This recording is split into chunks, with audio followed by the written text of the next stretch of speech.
You got to become a risk taker. Write that down. Viscott said, if you're not willing to risk, you can't grow. And if you can't grow, you can't become your best. And if you can't become your best, you can't be happy. And if you can't be happy, then what else is there? You know what? I saw Dr. Norman Vincent Peale 23 years ago. But for 13 years, I wouldn't take the chance. For 13 years, I was living in my comfort zone. For 13 years, I kept saying, Les Brown, you can't do that. Les Brown, you can't have that kind of audience. Les Brown, you don't have the oratorical skills. You don't have the knowledge. You don't have the money. I kept saying, I can't do that. There's an old African proverb that says, if there's no enemy within, the enemy outside can do us no harm. Bishop talks about the enemy in me. If there's no enemy within, how many of you know that you've been your own worst enemy? Raise your hands. So you've got to be willing to get outside your comfort zone. And no one could have told me that the willingness to get outside of my comfort zone, the willingness to fail, the willingness to try, to experiment, the willingness to take some chances, the willingness to do something I'd never done, that in the last 12 years, for 13 years, I didn't do it. I convinced myself I couldn't do it. Then the last 12 years, I've earned in excess of $14 million. Let me tell you something, $14 million, a good garden and a healthy hog, and you can make it through the winter in Birmingham, Alabama. Do you hear me? No one could have told me I have 2 books, Live Your Dreams, and it's not over until you win. No one could have told me, born in an abandoned building on a floor, labeled educable mentally retarded, no college training. No one could have told me I would have produced 5 specials for public television. That I'd had 3 years ago the highest rated, fastest canceled talk show in the history of television. Because I wouldn't do those conflict and controversy shows. No one could have told me. I had no idea that I could do what I'm doing right now. Let me tell you what I know about you, and I don't know you. You got greatness within you. One of Dr. King's mentors, Dr. Howard Thurman, said something one night. I was reading and I couldn't sleep. He said the ideal situation for a man or woman to die is to have family members standing around their bed, praying with them as they cross over.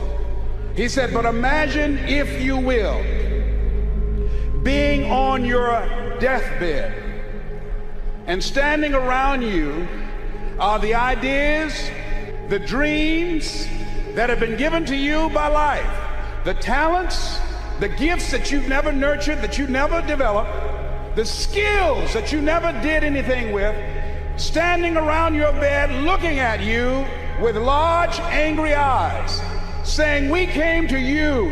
Only you could have given us life. And now we must die with you forever. And the question is, if you died now, what dreams, what ideas, what talents, what abilities, what skills, what books, what sermons, what seminars, what businesses will die with you? Miles Monroe said the wealthiest place on the planet is not in the Far East, where they have oil in the ground.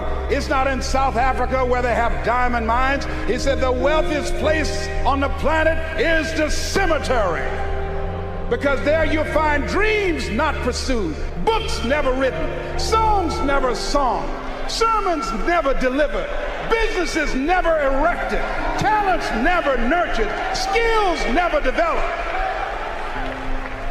You survived 1 out of 40 million sperms. You were born to win. God wants you to be rich and wealthy and successful and to live the abundant life. You must affirm that for yourself every day. So as you look at yourself and you look at your life and you look at your circumstances, as you work on your goals and your dreams, here's some things I want to give you. Write this down. Hold yourself to high standards. See, what if Bishop T.D. Jakes had decided, when he first received the idea of the Manpower Conference, that it could not be? What if he'd allowed that idea to die? We would not be here. See, many of you here, you are pregnant with some ideas. I'm telling you what I know. I will leave here this afternoon, tonight, in 1 hour, doing what I'm doing now. In 1 hour, I'll earn in excess of $150,000. I had no idea that I had the capacity to do what I'm doing right now. You've got genius in you. You're made in the likeness and image of God. You've got greatness in you. You have some special stuff in you. You showed up with it.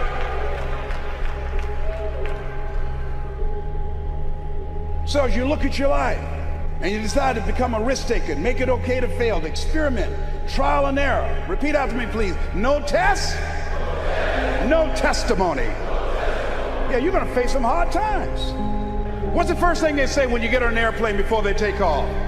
Fasten your seatbelt. Why? Because you will experience some turbulence before you reach a comfortable altitude.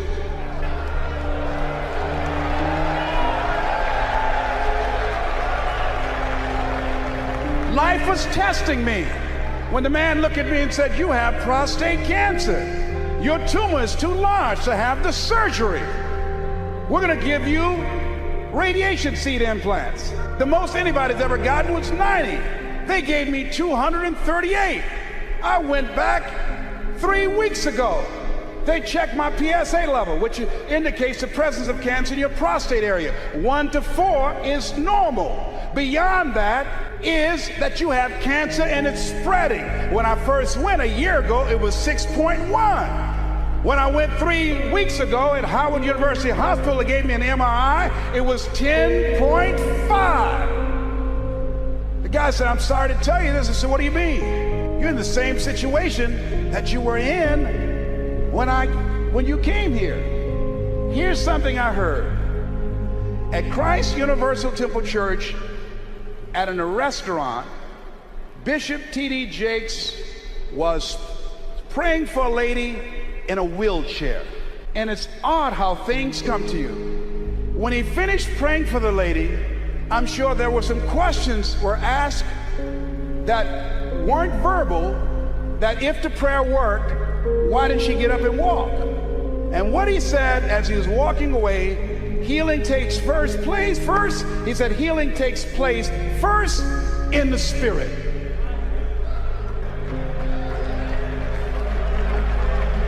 It didn't matter about his numbers. It didn't matter about their diagnosis. Judge not according to appearances. You must have the faith to call forth those things that be not as though they were. Now, do you really believe? See, it's one thing to believe when you got money in your pocket. It's one thing to believe when your marriage is working out and you got your health and your children acting like they got good sense. Oh, it's good to say, "Oh, the Lord is blessing me." It's easy to believe then. Oh, but when you get that diagnosis, say, "You ain't gonna be here long." When you lose your job, when someone you thought you'd be with for the rest of your life said, "No, we can't do this no more," that's when you have to stand. That's when you have to begin to live this faith. And that's not on you. That's when you got to call on something higher than you. Let that mind be in you. You got to be out of your mind to believe in spite of these numbers you can still make it. In spite of the pain you're feeling, you can still come back again. You got to be out of your mind. That's right. I'm in that Christ mind. I believe it. And not when things are just favorable, not fair weather faith. And you've got to believe that. When you're going out here with your ideas, with your products, with your services, and part of being successful is you got to hold yourself to high standards. I use Bishop Jakes as a model. His people take care of you. He's thorough. Hold yourself to high standards, whatever you do. There's no saying, do not go where the path may lead, but go where there's no path and leave a trail. Treat people with respect. Treat them the way that you want to be treated. Tony, who's with me, who's been assigned to me, courteous, respectful, called several times. "Is there anything I can do for you? Can I help you out?" That's first class service. If you decide to provide first-class service, John H. Johnson, a book called Making Against the Odds, he said, there's no defense against an excellence that meets a pressing public need. When I decided to become involved in the motivational industry, I didn't have the money of a Dr. Norman Vincent Peale, of Zig Ziglar, of Tony Robbins, and all the other giants out there. I had the gift of gab. So what I did was I trained myself, I disciplined myself to read 3 to 4 books a week. First I started out a month. Now I've increased it with a reading system that I have. Mr. Washington said, Mr. Brown, yes sir. Do you want to make it? Yes sir. First you've got to develop your mind, young man, because you don't get in life what you want, you get in life what you are. Next, you've got to develop your communication skills. Once you open your mouth, you tell the world who you are. They said about Jesus, who obviously was an effective communicator, never spec a man. The reason that you're here is because no one can milk scripture and deliver a sermon that can transform your life and have you jumping up and down like you crazy, like T.D. Jakes. I'm home one day looking at this video my daughter gave me called He Called Me Son. Let me tell you something. By the end of that video, and I've never seen my father, when that video got to the end, I was going to the television and said, Daddy! Daddy, come back, Daddy! I pushed reverse and backed it up and said, Daddy! Let me tell you something. He just broke me down in my bedroom. All by myself. I'm looking around to see if anybody see me. That man crafted that message, you hear me? I'm crying like I'm at a funeral. I want my daddy. See, that's a gift. You hear me? That's a gift. People use his word anointed. They should not, only place I've ever seen it applicable is in his case. That's the only thing. I mean to tell you, I think I'm a good speaker, but this is a bad boy we got up in here. Words cannot encompass the symbolism of what we have the chance to see up in here. And yet, he's down to earth. I mean down to earth, where all these little funny outfits he has, I mean it knocks me out.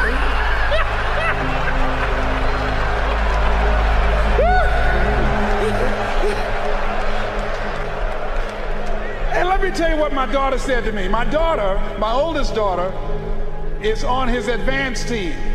She said, you know what, I was listening to Dion last night, and I think I'm going to call Bishop Jake's daddy too. I said, I wish you would. I mean, I will throw you out here right now and break his leg by calling him daddy. Now here's how I want you to write this down. Write down, take responsibility for your life. Take responsibility for your life.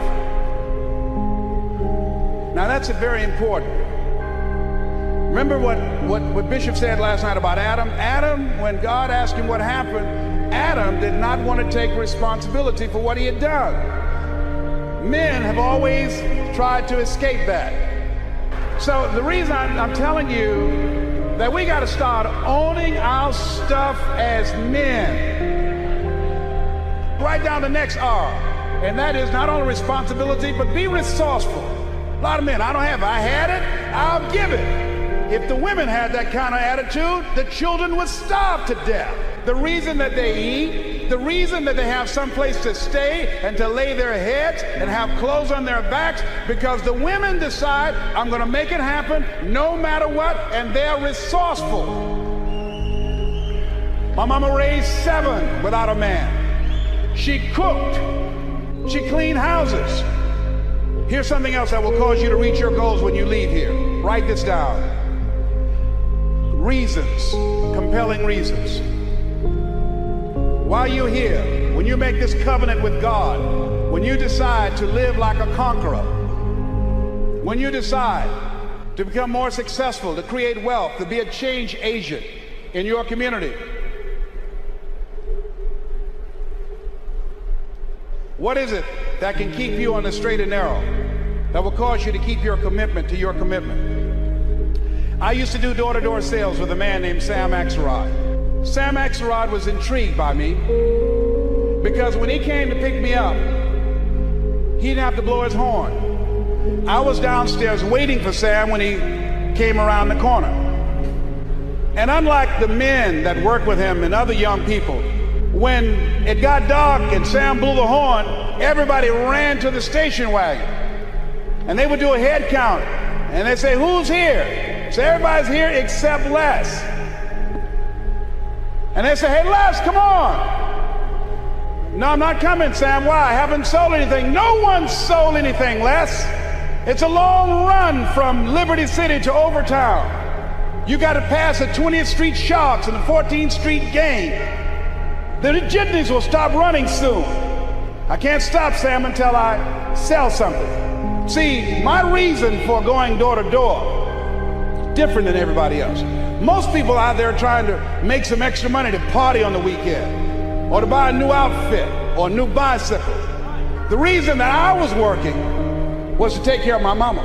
The reason that I was working is because I was working on Miami Beach with my mother. My mama used to fix the kind of sweet potato pie that you couldn't eat with your shoes on.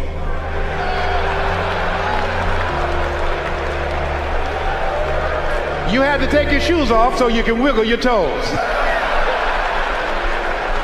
And when we would go door to door, sometimes as late as 10 o'clock at night, I would knock on the door. Who's there? Would you like to buy a nice working television set? No money down? Boy, are you crazy? Yes, I am crazy. I'm crazy about my mama, and I'm going to take care of her. And I'm going to sell a television set tonight, and it might as well be you. And after a while, somebody would say, come on in there, boy, and that better be a good set. What are the reasons? Write down while you're here at this Manpower Conference. Write down 5 compelling reasons of why you're going to keep your commitment to change your life. Keep your commitment never to go back to the life that you once lived. Keep your commitment to creating wealth for yourself, to taking care of your children, to be more responsible, to manifest Christ in you, in your life, in your community. Keep your commitment to live a life of contribution, to keep your commitment to be a conqueror, and to act like it, and to have authority and dominion of everything in your life. What are those reasons? I got on one of my tapes, if life knocked you down, try and land on your back, because if you can look up, you can get up. Your reasons will help you to get back up again. They'll be your rod and staff to comfort you.